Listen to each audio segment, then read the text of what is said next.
Assalamualaikum warahmatullahi wabarakatuh. Kami dari kelompok 3 yang beranggotakan Fahrul Rozi Kurniawan, M. Rizky Pratama Putra, Sri Nadila, dan Jihan Ariza Pratiwi. Baiklah, kami di sini akan menjelaskan sejarah, tokoh, dan konsep tentang perkembangan psikolog di negara Asia. Nah, yang pertama Indonesia.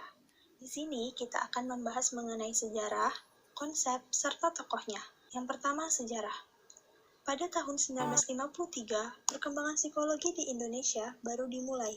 Sejarah psikologi Indonesia lebih pendek dibandingkan dengan sejarah psikologi Barat, yaitu Eropa dan Amerika. Psikologi di Indonesia pun mengalami hambatan yang rumit, seperti yang dialami psikologi Barat. Namun kebutuhan akan psikologi di negara Indonesia sama besarnya dengan kebutuhan psikologi di negara Barat. Sebagai negara yang berkembang, kebutuhan psikologi di Indonesia dibutuhkan dalam berbagai bidang.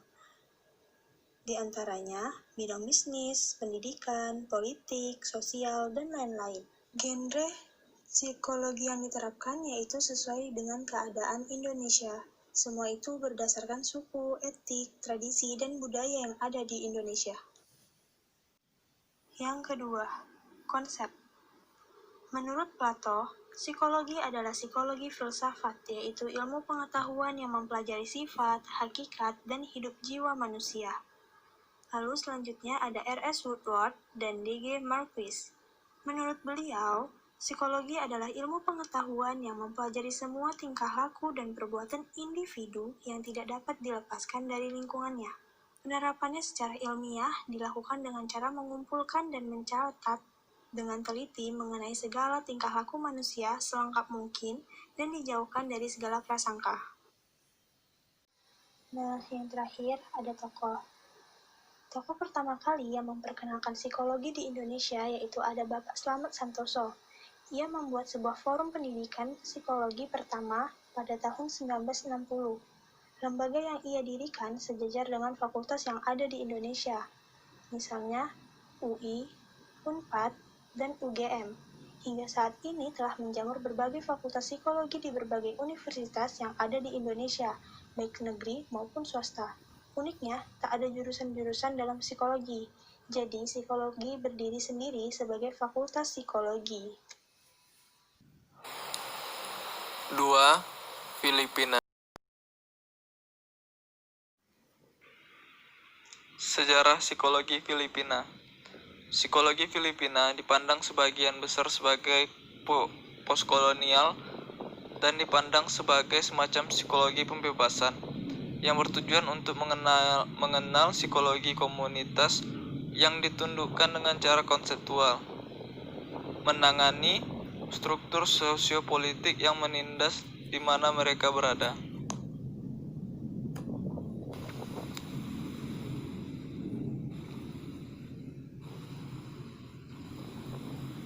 Dalam psikologi Filipina, berbeda dengan pendekatan Barat. Dalam psikologi Filipina, subjek diperlakukan sebagai peserta aktif dalam pelaksanaan penelitian yang disebut kalahok, yang dianggap setara dengan peneliti. Partisipan termasuk dalam penelitian sebagai kelompok dan bukan sebagai individu. Oleh karena itu, sebuah umpukan atau gugus alam diharuskan untuk menjadi peserta sendiri. Peneliti hanya berperan sebagai fasilitator, dikenalkan dengan umpukan oleh seseorang yang menjadi jembatannya. Konsep psikologi Filipina. Filipina menggunakan konsep psikologi yang menjadikan cara berpikir untuk membangun kesadaran di atas penindasan, baik dalam penindasan pikiran maupun penindasan fisik, sehingga menjadikan mereka rakyat yang lebih kuat dan secara fisik dan mental, serta menggunakan psikologi indigenous, yaitu psikologi natif. Maksudnya, segala perilaku atau buah pikiran yang berkembang di daerah tersebut diciptakan dan didesain oleh orang asli daerah tersebut, dan bukan dari campur tangan daerah lain. Tokoh dalam psikologi Filipina. Tokoh dalam psikologi Filipina ada Margarita Gosingko Holmes, atau yang lebih dikenal sebagai Dr. Mary G. Holmes, lulus dengan gelar Bachelor of Art di bidang psikologi dari University of Philippines di Liman pada tahun 1973. Lulus secara cum laude dengan predikat lulusan paling berprestasi pada tahun tersebut oleh alumni Universitas Filipina. Holmes dianugerahi beasiswa dari East West Center untuk melanjutkan pendidikan di Universitas Hawaii di Manoa, di mana ia menerima gelar Master of Public Health. Holmes menutup kredensial dengan gelar Doctor of Philosophy dalam psikologi klinis dari Ateneo de Manila University. Selama hidupnya, Holmes berkarir sebagai penyiar televisi dan telah menulis 2 buku, di antaranya Love Triangle dan Imported Love.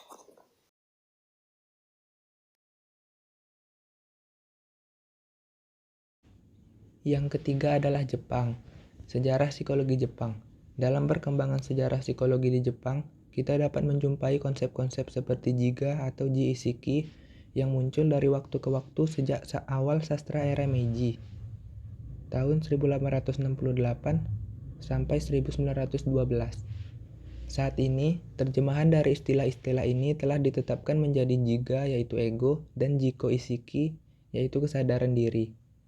Keduanya awalnya mengacu pada keadaan internal yang dapat dipahami sebagai subjektivitas suatu otonomi. Ini adalah konsep psikologi yang sangat merepotkan, yang orientasinya harus objektif. Selain itu, diketahui bahwa sudut pandang lintas budaya, dalam konteks ini penelitian kritis terhadap konsep-konsep seperti aktualisasi diri, kesehatan psikologis, dan gaya komunikasi dalam psikologi Jepang. Selanjutnya yaitu konsep psikologi Jepang. Konsep yang dibangunnya merupakan produk dari pikiran dan tindakan para psikolog itu sendiri. Upaya saat itu memiliki tujuan ganda untuk memberikan hipotesis bagi studi pelajaran perkembangan. Selanjutnya yaitu tokoh. Ia adalah Yujiro Motora, yang dikenal juga sebagai Yuzero Motora, adalah salah satu psikolog Jepang paling awal. Dia dikenal karena melakukan penelitian pada rentang perhatian anak usia sekolah. Dan juga dia mendirikan laboratorium psikologi pertama di Jepang. Selanjutnya India.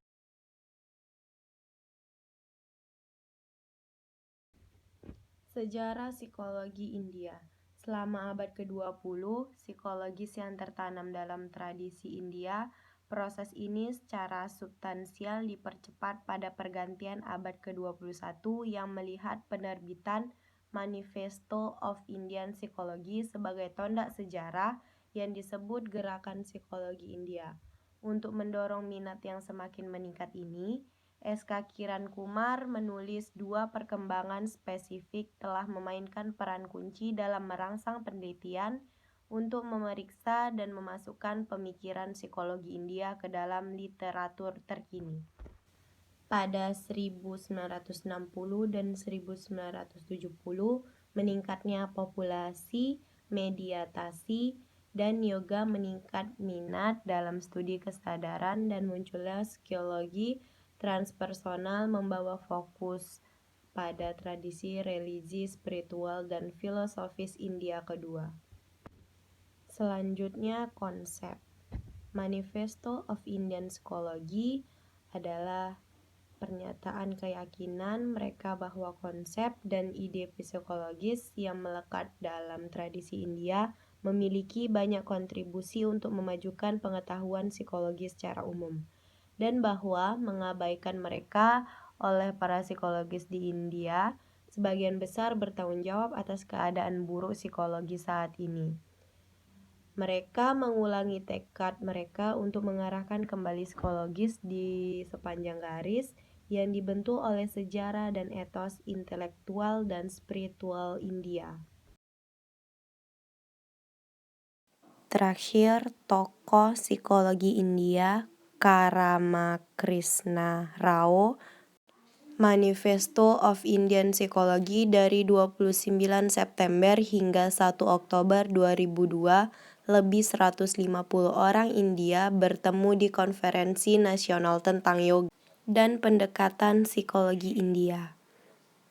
Manifesto menegaskan bahwa kaya akan konten, canggih dalam metode, dan berharga dalam aspek terapannya.